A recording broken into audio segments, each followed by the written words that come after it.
महाराष्ट्र एकीकरण समितीनं पुकारला बेळगाव निपाणी बंद। येळूरमध्ये मराठी भाषकांवर पोलिसांनी केलेल्या लाठीमाराच्या विरोधात दिली बंदची हाक।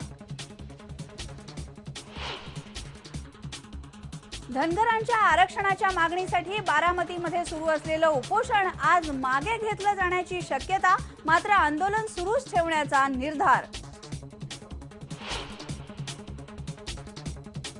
माजी मुख्यमंत्री अशोक चव्हाण यांना दिल्ली हायकोर्टाचा दिलासा। निवडणूक आयोगाच्या नोटिशीला दिली स्थगिती। मूळ याचिकाकर्त्यांना हायकोर्टाची नोटीस।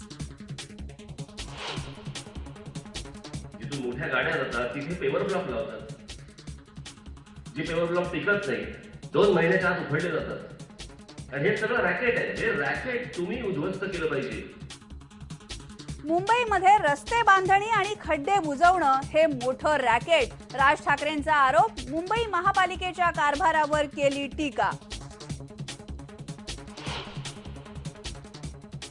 आम आदमी पार्टी महाराष्ट्रामध्ये विधानसभा निवडणुका लढवणार नाही। अरविंद केजरीवाल यांनी केली घोषणा। पक्षाच्या राष्ट्रीय कार्यकारिणीमध्ये झाला निर्णय। दिल्ली विधानसभेवर करणार लक्ष केंद्रित।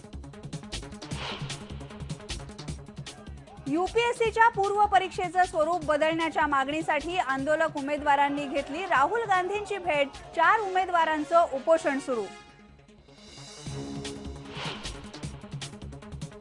आणि गेल्या महिन्यामध्ये चेन्नईमध्ये हार्ट ट्रान्सप्लांट झालेल्या मुलीचं आयुष्य हळूहळू पूर्वपदावर। अवयव दानाचं प्रमाण भारतामध्ये अजून वाढायला हवं, आईनं व्यक्त केली भावना।